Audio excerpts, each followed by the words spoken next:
Good morning again, everyone. It's Tuesday, January 21st, 2025.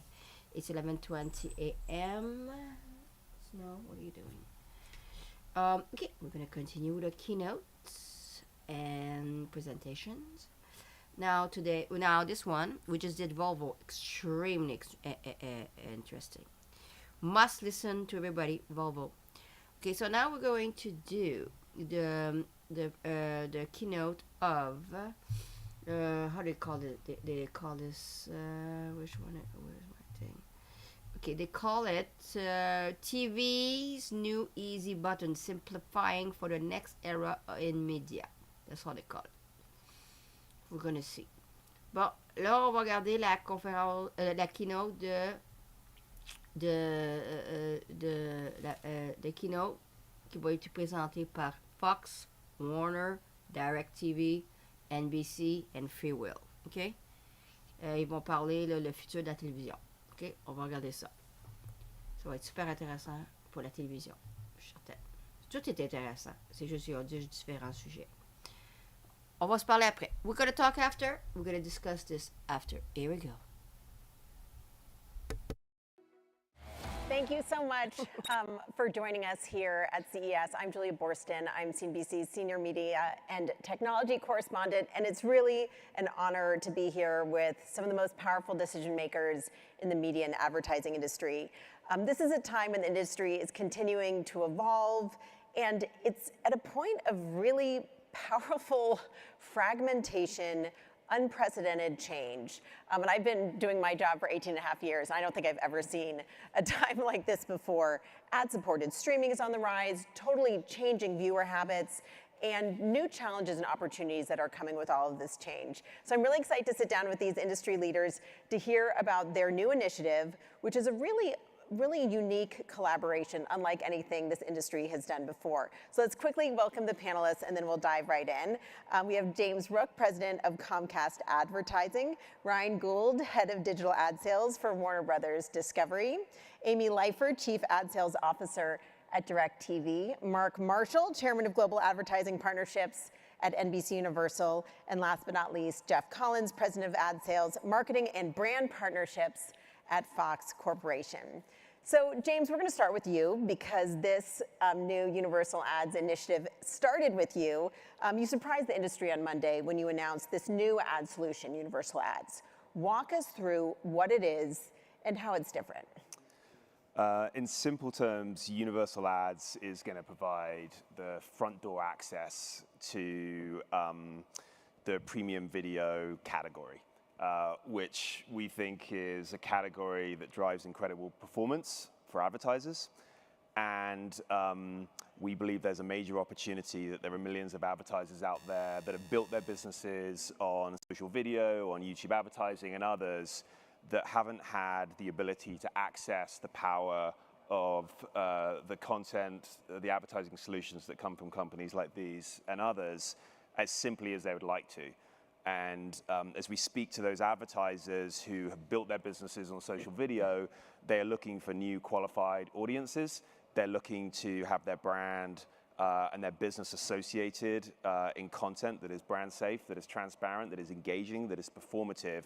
But the challenge to date has been it's been too complex to buy. And Universal Ads is going to solve that problem by simplifying access and making it easy with zero learning curve, the same way they buy social video and others, and move as a category the same way that YouTube is a category for short form and unscripted, or Meta owns the category of social video. We believe that premium video as a category is going to deliver incredible results for those businesses, and we just got to simplify access. Premium streaming video is this new, really growing category. If you look at the numbers, not just from your group, but also from Amazon, and Netflix now has its own ad solution. Given the rise of some of these newer players, such as Amazon and Netflix, why was it important to unite these companies? You have Freewheel at Comcast. You've been doing this as a standalone company. Why did you want to unite these rivals or frenemies, as I often call them? Well, firstly, I think that we all know that the competition set has changed. And so while these companies and us, we compete in certain ways, the real competition is coming from new providers that are going after TV dollars and others. And so if you look at where the growth is, all of us are doing really well in terms of growing our CTV businesses, our streaming businesses, and the ad revenue that comes from it. But the majority of growth overall is going to social video, and that's not slowing down. And so as a category, we have a decision to make. We can continue to go after the same dollars, or we can go after net new dollars and go after where the growth is. And so as a category, we want to go after where the growth is. That's sort of the first thing. The second is that there's two ways we can do this. One is we can all move individually. The problem with that is that that propagates the fragmentation and the complexity issue for an advertiser. So if you're an advertiser, you're like, all right, I could go to all these individual companies and their different solutions with different user experiences and different data sets behind it. It feels really hard. I'm just going to keep moving my money to social video, to YouTube and others. Or we can take an advertiser-centric approach, which is provide a solution where the user experience and everything that sits behind it is consistent across the board, so we can simplify the experience for the advertiser and have scale that sits behind it, so we can compete as a category against those other categories I talked about. And just before I open up to the rest of the panel, it seems really important to note here that you're talking about competing for social video ad dollars as opposed to bringing linear TV ad dollars onto digital. So the starting point for universal ads, the inventory that will sit behind it is all streaming inventory. That said, we will be solving for linear inventory over time. That is a big priority for 2025. The reason for that is one of the big advantages of premium videos as a category is there's incredible scale when you bring together the traditional linear inventory with the streaming inventory. The challenge, as we all know, is that inventory operates differently from how it's different tech stacks, different measurement, X, Y, Z right now. And so the opportunity is to unlock that traditional linear inventory, make it behave more similar to streaming, which we will do this year, and then bring that scale into the platform, which will further differentiate the solution. I see a lot of nodding elsewhere on the panel. Mark, I'm going to go to you next because as chairman of global ads and partnerships at NBC Universal, as sort of the sister company here to Comcast and to what James has been working on at Freewheel, you're the obvious first call on this. So explain why this was valuable for you to bring in other partners rather than just working with Comcast on this. Yeah, I mean, I think the thought was to double down a little bit on what James was saying was, we always talk about fragmentation, and we often talk about fragmentation as a result of, you know, all the channels and different places people can watch video. Well, that creates a great fragmentation and a stress on the advertisers and agencies. If you think about all of the people that are calling on them, from the traditional to now the streamers to FAST, to all of these different people who are trying to get in front of the advertiser, it's just become hard for them to transact in a way that is easy. And so when James and I first started talking about it, we kept using that term, the easy button, because Meta and some of the other social platforms have developed an easy button. It's very easy for an advertiser to go on, whether using a credit card or with credit, to go on and buy ads. We don't have that single solution for premium video that exists in our world. So when we first started talking about it, I saw it as a really good solution to help on the fragmentation for our clients out there. And it also allows us to target, I mean, Meta says publicly that they have 10 million advertisers. You know, all of us collectively are probably in the tens of thousands collectively. So there's a great upside for us if we can get this correct. And really giving access to the small and medium-sized businesses that may not even be considering Absolutely. premium. And so Joe's Pizza in New Canaan, Connecticut, where I live. Shout out to Joe's. You're making me hungry. Yeah, shout out to Joe's. Feel free to send a new pie.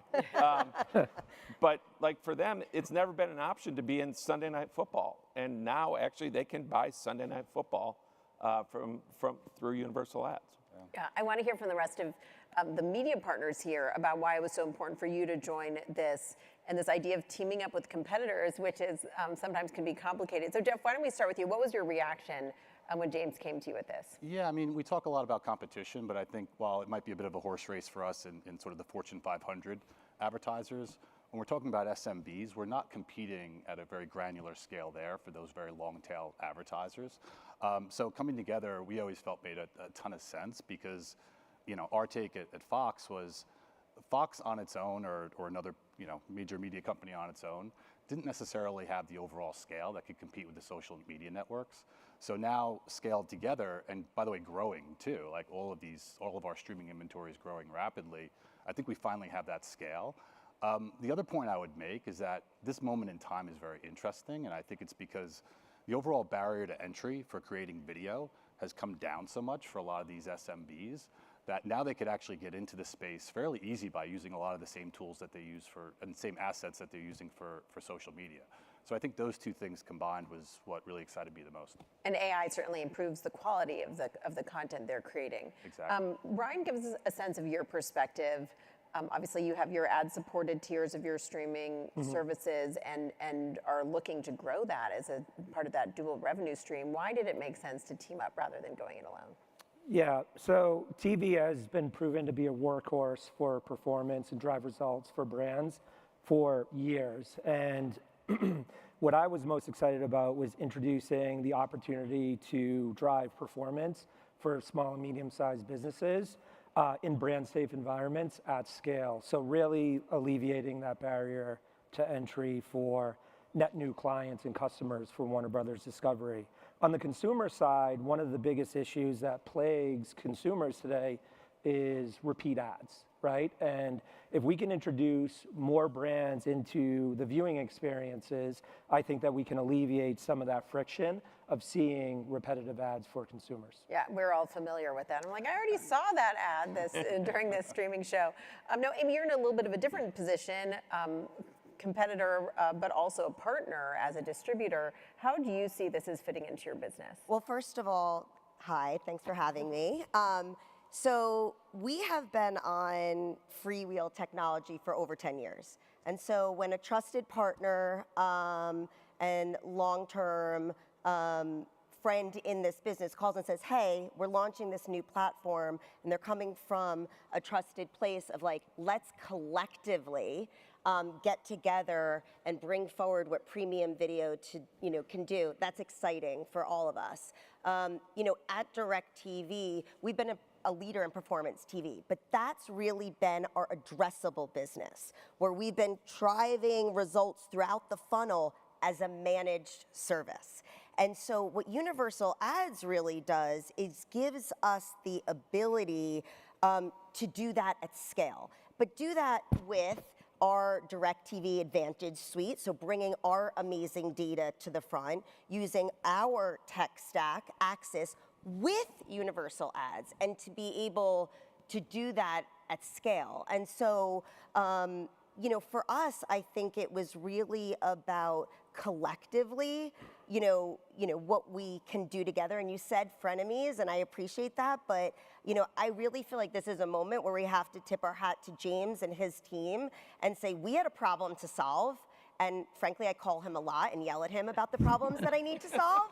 And so for him to show up in this way for the market, for our advertisers, because that's what we're all here to do, right? We're all here to serve our community and move the market forward. And I really think that's what James and the Comcast team has done here. And so, yeah, all in. And so, Amy, you mentioned some of these other tools you have for advertisers.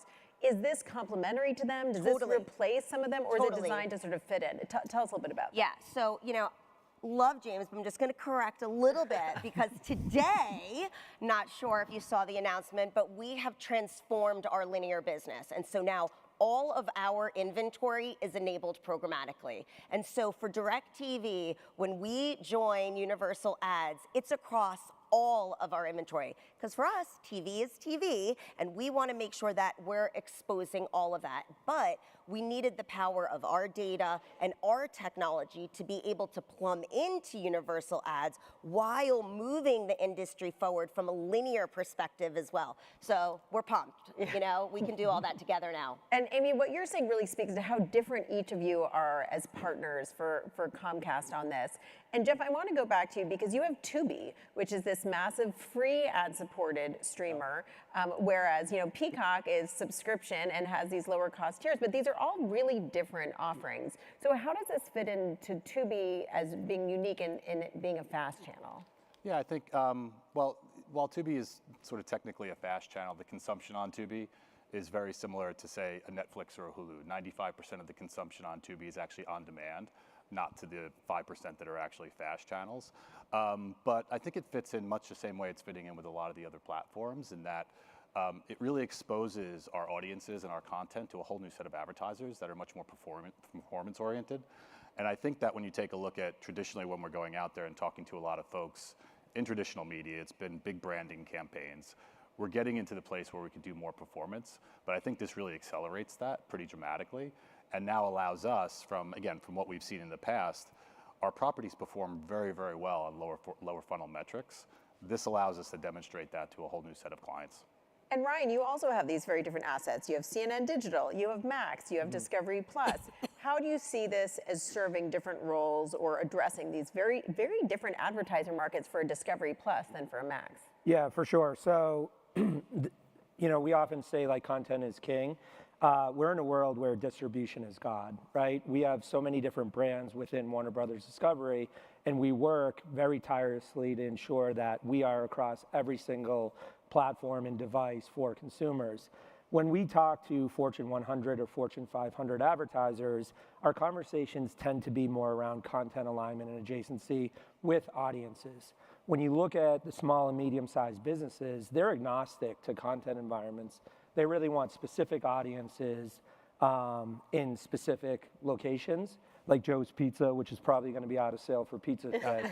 Thanks to Mark. Lot of love. But with that being said, we're excited to be able to aggregate all of our connected TV endpoints and make them accessible for a new sector of clients. And to Amy's point, and James alluded to it, we couldn't be more excited to build this into linear, because I think we all agree on this panel that video is video, and professional, television produced video should be democratized for advertisers of any kind. Yeah, I was talking to someone about this. I was like, TV is an episodic program. Movie, whether is a long, it's the idea that TV being different when you're streaming it versus watching on linear, just not the way people think about TV anymore. One quick thing that I will say is, and Jeff mentioned VOD, all of us have live experiences too. And it's hard to model out capacity on live, and you want as many demand sources in live environments as possible. So introducing live environments to the sector is also mutually beneficial. Yeah, and we saw, we're seeing so many of these streamers now embrace live sports with the NFL on Netflix Christmas Day and Amazon continuing its investment in NFL. But we saw initially record NFL ratings on Peacock, which really showed what streaming could do for live sports. I'm curious how you all see live fitting into this. And I guess, Mark, I'm going to go to you on that. Yeah, I mean, it's interesting. When we first were launching Peacock, there was a thesis that maybe Peacock was going to have no sports, that we were going to create it into an entertainment. That was one of the early ones. Thank goodness that was not the path we went down.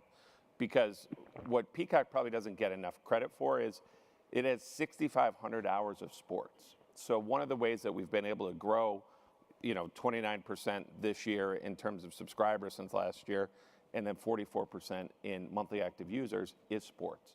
Sports brings people in, but it's a very sticky viewer with that. The other thing that has happened is in Peacock, the vast majority of Peacock, and there's other streamers you have mentioned here today, that the vast majority of Peacock that makes it unique, because we launched it with ads, are watching it with ads. Whereas other streamers, the majority of it is not. They launched without ads and then they brought in ads later. Exactly. So when we talk about monthly active users, it's not always that's not always the key element. The key element really is daily active reach is really what you want to be talking about on that. But live's going to play a huge part of what we're doing. We saw it this year with the Olympics, where we partnered with the Trade Desk and a few others to enable it programmatically in live. And it was interesting to see how that opened up different brands to the Olympics that Joe's Pizza never could have been in the Olympics, but Joe's Pizza could have been in the Olympics this year as a result of that. I also think just from a news standpoint too, from a breaking news standpoint, it allows you to really monetize those spikes that you get from breaking news, whereas typically it's very hard to sort of model that out, to Ryan's point. Yeah, I mean, if you think about the way sports have been bought with Super Bowl ads locked in months in advance, James, how much do you see this as really impacting the way live events are bought? So significantly, because we've got to bring more demand diversity and demand density to be able to take advantage of the opportunities, as you said, when we get those spikes. Like right now, live sports is under monetized when you think about bringing programmatic dollars to the table. And there's a huge opportunity there. One of the reasons it's under monetized is demand side platforms aren't necessarily built to be able to handle it today. But the other thing is there's not enough demand diversity. And so you get these sudden massive spikes, so you need to be able to handle those. So it's another reason that we've got to open up new categories of advertisers who previously, as Mark said, thought they'd never be able to access this type of inventory. Then it's going to be good for the user experience as well, because we can bring, not have slates and other things like that. I think the other thing just to say is, as you've been asking all these questions, what's sort of clear is everyone is bringing their own nuances or own ingredients to the table, and that's really important for universal ads to solve for. So the way we're doing that is we know that if you're buying on a Meta or equivalent, you're buying audiences, and you're buying that audience, and it runs sort of where it runs.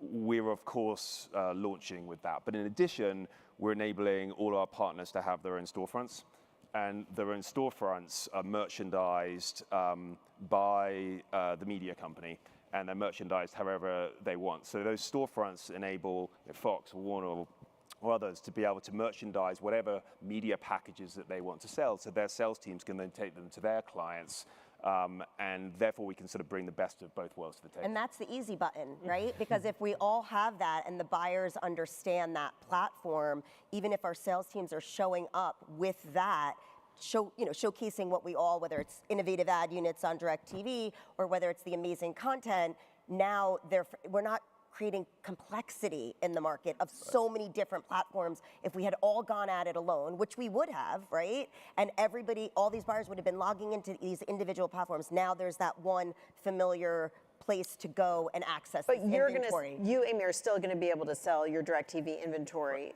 100%. So do you have now your inventory both included on your platforms and through this universal ad? Absolutely. I think it's just another demand source. But I think, these guys said it's pooling this premium video inventory together, because I think a lot of what James is talking about is how we're all up against search and social and where those dollars are going, right? But the value that premium video has, long form content has, right? That sticky experience that we all know that Directtv is an aggregator, right? We take all of these guys' amazing content and we put it on Directtv and try to make it easy for our customers to find it, whatever they want. Sports, news, entertainment, programming. And by the way, Peacock, Max, all integrated within our platform, because we just want our customers to enjoy long form content, which creates a really sticky experience, right? And so, we did a study with Publicis, and literally consumers said the gold standard of content is long form video. 97% of consumers said that. So that's what we're all doing together and making it easy in one way to access that. Now, Amy, you said something which really leads me to a meta question I've been waiting to ask. But before I get to that, I want to go back That one goes to James. Yeah. Before I get to that, I want to make sure I return to this thread that Mark just pulled in bringing up the Trade Desk. Mark, you have partnered with the Trade Desk and various other DSPs. I know that Jeff and Ryan, you also have partnered with different back-end, ad service providers. And Amy, you mentioned partnering with Freewheel. My question is, when you have these long-standing partnerships with companies like the Trade Desk, how does that all change now that you have universal ads in the picture? Yeah, well, I'll just, Please. since I started the thread, that you can add. I don't think it changes anything with the Trade Desk. I mean, we partner with Apple, we partner with Google. What we started 10 years ago was this idea of we were going to be the antithesis of a walled garden. We wanted to partner with as many people as possible. So I think this is just another partnership with that. Trade Desk has been a great partner to us, and we've innovated in different ways. I think this is just another demand source of SMB clients. But this won't change any of your relationships. You'll keep your inventory in all those places. What about you? No, I mean, I agree with Mark. I think the Trade Desk would probably be the first ones to tell you that they're very much focused on the Fortune 500, top 1,000 accounts and advertisers out there. Same with our major agencies and holding companies. So I think this just opens up new demand and new demand sources that are outside of those existing partnerships. No, Ryan, do you think it's complicated to have all your ads in all these different aggregators? It's very complicated, and we're fortunate to have one of the best teams in the business that manage our relationships with all of our partners. Frankly speaking, we approach the marketplace from an agnostic perspective. We need to meet customers where they are, and to Mark's point, I think we're all trying to avoid walled gardens, and we're trying to democratize access to premium video. So again, part of what made us most excited about Universal Ads is the team that they've built and the experience that they have to add as a tactic in our overall strategy. So again, it is complicated, but it's well worth it from a B2B and a B2C perspective. And James, do you see the Trade Desk as your main competitor on this? Who's your main rival on this? Trade Desk is absolutely not a competitor. The Trade Desk for Freewheel is one of our closest partners. The same way Google and their buy-side tech is a really close partner, the same way Xandr and Yahoo. So you really see this as carving out an entirely new category. This is an entirely new category. So I'll wear my Freewheel hat for a second. Our job as a technology partner for these companies and many other in the industry is to enable them to make the most money from every single impression that they serve. And one way you do that is ensure that you plug in as many demand sources as possible. So that is demand that's coming from all the DSPs, like the Trade Desk. That is demand that's coming from direct sales teams, which their sales teams go and sell. And now we will be unlocking a brand new demand channel that has not been unlocked before, and where there are millions of advertisers who have only had choice of a couple of companies, and they're seeing diminishing returns from social video. They're looking for new qualified audiences. They are worried about where their brand turns up, and we are opening that category. So it is brand new demand, and it is highly complementary. Totally new category. And so you said social video, so now it's time for my Meta question. So yesterday, I had a very busy day reporting on Meta's big news that it is going to be slowly in the US rolling out a new system for content moderation. They're going to be eliminating third-party content moderators, and they're going to be relying on a community notes style method of managing content. They're also going to be focusing on removing the most dangerous content that's in clear violation of the law, and being more lenient about letting in political content and other content. So we'll see how this all goes. It's really interesting. It's had some very interesting responses from different partners, and I'm curious what your response is to this news, and whether you think it's going to impact the quality of content that shows up on Meta's platforms from an advertiser perspective, because the term premium content is one that I think all of you have used today. Amy, what do you think? Well, I think that we all operate in a world that is brand safe, transparent, and we report to our clients every day exactly where they are running and what they are getting. And that is what we all do and stand by. And I think that's what the collective nature of the premium video that we're bringing forward is why we feel so confident. I think we've all said, we've seen performance, we have the results, we understand the, incredible amounts of money that all of these guys are investing every year in premium content. We're putting it on platforms that make sure we have protections in place. And so our advertisers, regardless of how they enter, can feel 100% confident that they are in a safe environment. And I think, listen, ultimately it's up to our advertisers to decide whether they feel safe on the social platforms. What this does is just give them another opportunity, right? Yeah. Another available opportunity to be in a brand safe environment at scale that they could utilize if they don't feel comfortable or if they want to be able to enhance that and add on top of it. But Jeff, do you think that they will feel uncomfortable? I mean, there are many advertisers here. I'm sure you all have been meeting with CMOs over the past couple of days. Is this something that sparked concern, or do you think that there's confidence that this Community Knows program is going to be sufficient to create that sense of brand safety? I think it's still very early. So I think the news is still very early, and from what we're hearing from our advertisers, they haven't fully been debriefed on what the new policies are going to be yet. So I think it's sort of early to sort of say it's going to be safe or not safe. Again, we're excited just to be able to offer up an opportunity for those folks to be able to come on in and be able to get as performant advertising, but in a very premium environment. But before this, we didn't have the easy button. We didn't have an alternative. Now we do. Yeah, Ryan, how do you think about this? I always think of HBO as being in the ultimate and premium content. Yep. How do you see this news from Meta as maybe creating an opportunity? Yeah, for sure. Like James, I have a couple of hats, so I'm going to take off my HBO hat and put on my CNN hat. The reality is that we don't need to moderate our content. And we have a very structured go-to-market and a very healthy relationship with our clients that they have the ability to lean in and out of content environments. The unfortunate truth is, for three of us that have scaled news properties, brands have moved away from news in hordes because they have the opportunity to. And our teams fight every day to sell the value of news and the work that you and your team do every single day. And this is a real issue for all social platforms. And unfortunately, because our go-to-market is structured and we have the ability to offer customized solutions to clients, sometimes they lean out of these environments. So with that being said, again, I think introducing net new clients into this inventory is not only good for revenue, but we support journalism, so to speak.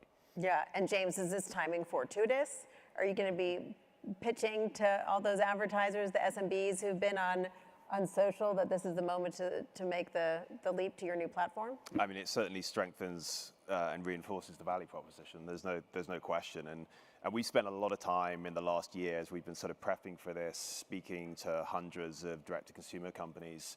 And the feedback is really clear, as they're very proud of the work they've done with social video to grow their businesses.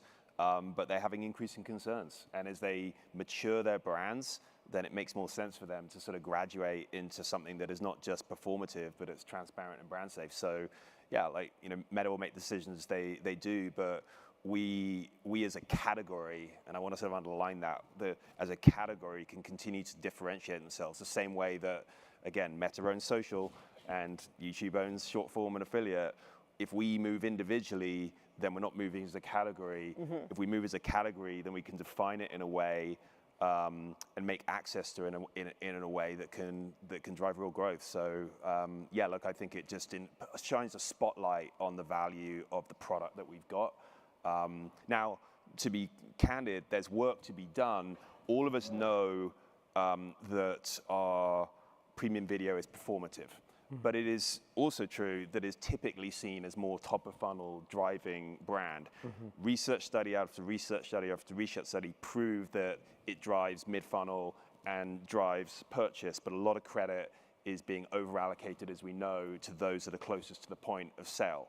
So one of the calls to action that will sit with us as industry partners is how we operationalize sort of always on proof of performance down the purchase funnel, because that's gonna matter. Because to the point of Meta, there may be some advertisers that say, yeah, I don't love it, but I can squint a little bit and get over it.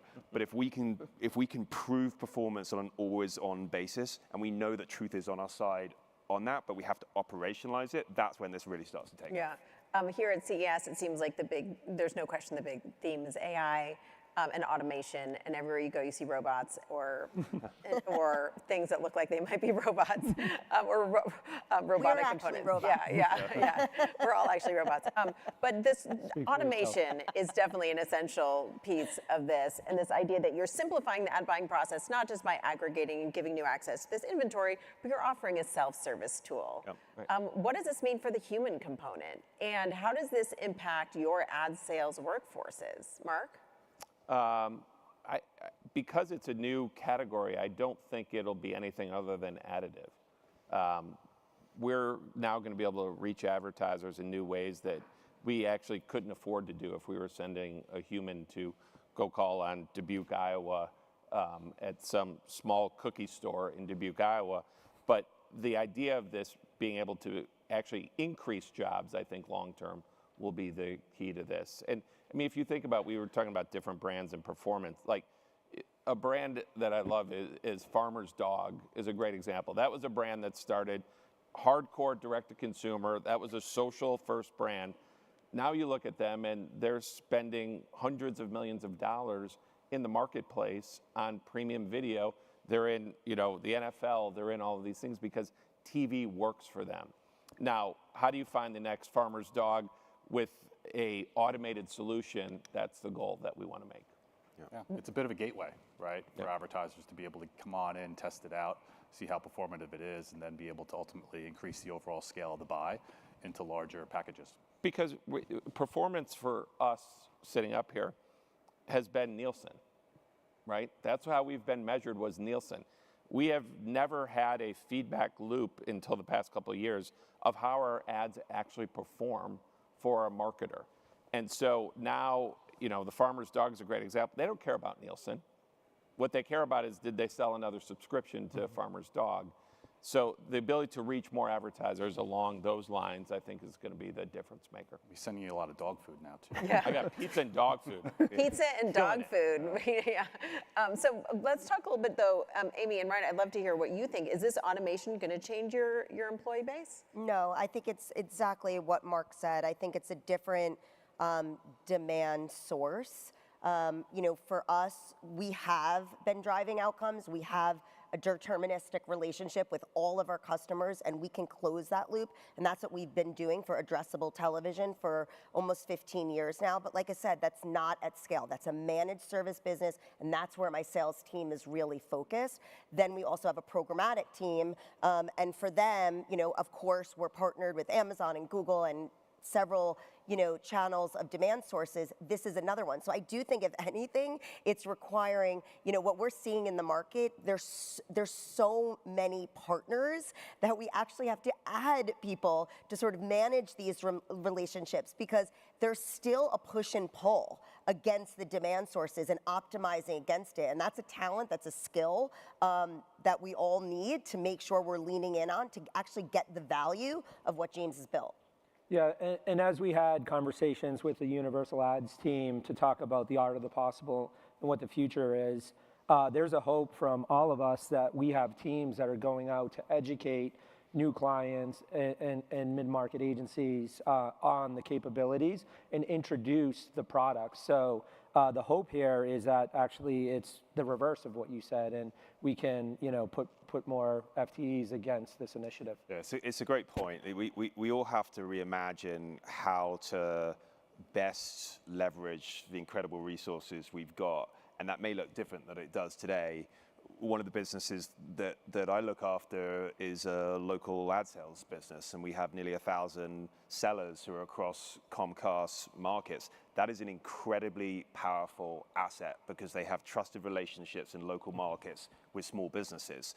So we can put things like this in their hands and help them to go drive demand. The same way that, by the way, everyone thinks that, or many people think that when Facebook at the time, Meta now, but when Facebook launched their Facebook's ads business, it was all just self-service and it magically happened. That's not the case. They hired many third-party firms who had human beings in local markets to go sit with those SMBs and educate them. It's an asset that we have, not just from those on the stage, but others who have local sales forces, and I think it could be a real differentiator. And giving them another option. I want to make sure we get some time for some predictions before we wrap this up, but I have two final logistical questions for James. One is, do you expect to bring in more partners to this? You've united all these companies. Are there going to be more that are joining? And given that you're uniting all these companies, do you expect any regulatory challenges? Yeah, on the first one, absolutely. You will see, we've had many conversations since we've announced it, and we will have many more partners announced. One of the reasons for it is because everybody sees the same opportunity, and everyone recognizes that moving as a category, for all the reasons we've talked about in the last 40 minutes, is going to increase our chance of success, and because we're going after net new demand. So the answer is yes. Many of the partners, in fact, nearly all the partners we've announced use Freewheel as their tech stack, which is one of the underlying ways that we can make this super simple. But Comcast always wants to do what's best for the industry, and there are a couple of players that aren't on the Freewheel tech stack, and so we will be solving for those. So stay clients. tuned. Stay tuned. We'll be solving for those clients as well, because we've got to make an industry play here. That's sort of the first thing. The secondly is no, I don't see any issues from a regulatory standpoint for a couple of reasons. Firstly, this isn't a joint venture. It is a Comcast solution where these partners use the technology, and as we've talked about, we are just opening up a new use case. We are opening up a new demand source. So under the hood, all the controls for inventory, for data, pricing, that all remains exactly as it works today. This is just a new demand source that we're plugging in. And the second reason is, as Amy articulated it, is we already in the industry sell bundled inventory. All the MVPDs, when they get their inventory from carriage deals, bundle it together. So it is not a new concept. And the third thing, if you were looking at it through the lens of small businesses, is there are small businesses that are trapped with not being able to access new types of video, and they only have a few companies that they can buy from. So this provides more choice to those advertisers and will help them grow. So I see no issues. Okay, great. Well, so we are going to go 3 minutes over now because I want to make sure to get each of you to give a quick prediction for the year ahead. I always think CES is a perfect opportunity to do that, and especially launching the year with this pretty unprecedented partnership here. So Jeff, I'm going to start with you. What is your prediction for this year and beyond, and how do partnerships like Universal Ads play into that?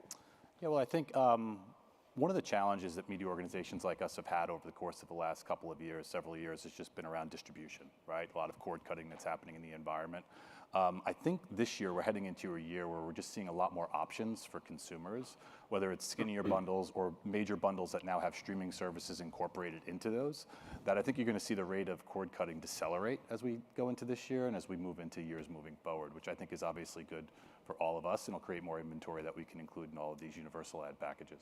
Mark, what's in your crystal ball? So I'm not going to answer your question, but I do want to give a shout out to James Burrow, who's a team member who helped build Universal Ads, who lost his house last night. So we just want to say we're thinking of him with this. So I'll leave that for my prediction.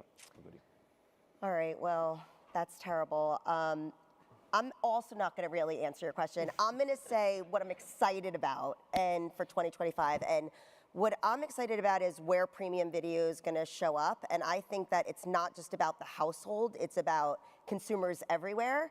We launched an out-of-home network this week, Directtv Remote, and I'm super pumped about it. So now we're going to reach, consumers on the go wherever they are, in the air, in hotels, at small business locations, and really, so I hope when you guys were all on your flights to Vegas, you saw the Best Buy ad, but that's what I'm pumped about. I'm pumped about having premium video show up in a bigger way and out of home and seeing where that takes us. It's a little bit of a prediction. It's a little bit, all right. Thoughts to James and his family. My prediction is Joe's Pizza will advertise on the White Lotus season 3 premiere. No, jokes aside, well, that's half a joke. I hope Joe's Pizza advertises on the White Lotus. I think my prediction and my wish is that this industry is more aligned this year. I think we're starting to see pockets of alignment and, for lack of a better term, standardization. In order for us to scale, grow, and drive results for our clients, we need to mitigate the noise, and we need to move quickly. So I hope we see more alignment, and that's my prediction. Amen. And James, how does universal ads change the industry a year from now, 2 years from now? So the mission is for universal ads is we're going to change the industry by bringing the power of premium video to millions of advertisers to help them grow their businesses. By doing that, it's going to be good for everyone on this panel. It's going to be good for businesses. And I think the theme for me, which sort of riffs a little bit on what was just said, is we got to keep it simple. We got to increase decision speed. So simplicity, simplicity, simplicity. That's going to apply not just within the world that we spend all our time right now, which is sort of Fortune 1000 and agency holding companies, where as more dollars move to programmatic, the media supply chains are bloated, they're complex, they need to be simplified. But it will also be, if we're going to compete seriously, the big tech companies, and hats off to them, have done an unbelievable job of making it frictionless, seamless, and simple.